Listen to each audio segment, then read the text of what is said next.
your sound, your sound. Whatever way we hear that word, it's a word that brings us very often to a better place. No matter how secure we are in ourselves, no matter how content we are, it's always good to get that bit of affirmation. Sometimes it's from someone that we love. Sometimes it's from an expert who says, yeah, you're doing the job right. You're sound. Sometimes it's from the doctor. Yeah, you're sound. That's why I don't hear the doctor too often. The reality is, you hear those words, you're sound, you're okay. Affirms us in a way that we need to be affirmed. Different ways and different times. And in today's gospel, the Father affirms Jesus in the same way. You are sound, you are okay. And developing that people, we see your sound can also mean I have your back. You're not on your own. I am with you. The Father, strong. And yet, in the second reading, we see that God doesn't have favorites. And many of us will say, well, that's true. I'm certainly not one of them. Because we find ourselves, dear friends, in different times and different ways, in awful places, in rotten places, in filthy, dirty, smelling, disgusting places. I don't just mean the back of my gloves or anything like that, but I mean in our own lives we can find ourselves in a place that is absolutely drags the life out of us.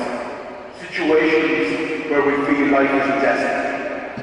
All this fake news we've gone around in the last while, all different kinds of things. Meteors going to crash into us, earthquakes coming, and whatever it is, the world is going to end. The stuff that frightens, the stuff that makes us uncomfortable. In our own lives, we do that to people too. Out of an insecurity, out of a sense of not being sound and needing to be better, we often erode away the security and the life and the hope and the goodness of each other. You can't let that one win mentality. You have to have one over on that fella.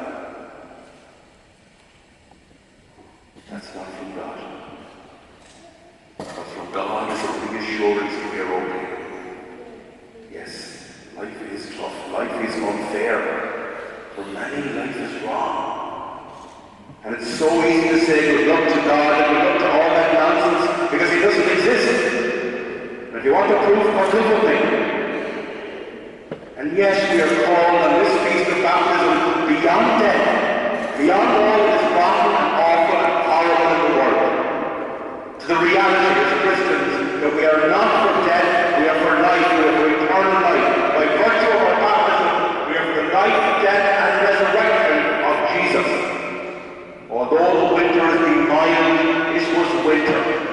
The nights were long and the mornings dark, and that's the reality.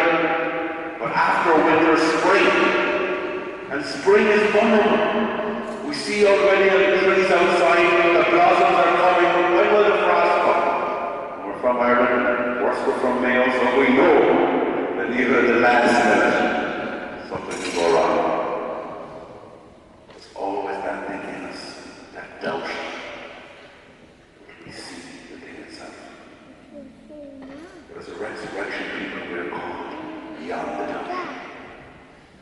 To hope, to life, to joy, and to God. In the first reading, we are reminded that our baptism makes us children of God. But that doesn't allow us to sit in the corner and say, sound we're sorted. No. That calls us to our deeper selves, to allow others to see the presence of God in the world, to wipe away the tears, to lift up the broken heart, to help limp along the legs that are struggling. That is what our baptism calls us to do. And limp sometimes we do over the finish line and crawl and sweat. And the trail of blood and tears we can leave as we journey over that finish line could be unreal. Every success involves pain. Every victory involves some level of giving up, some level of giving in, some level of keeping going.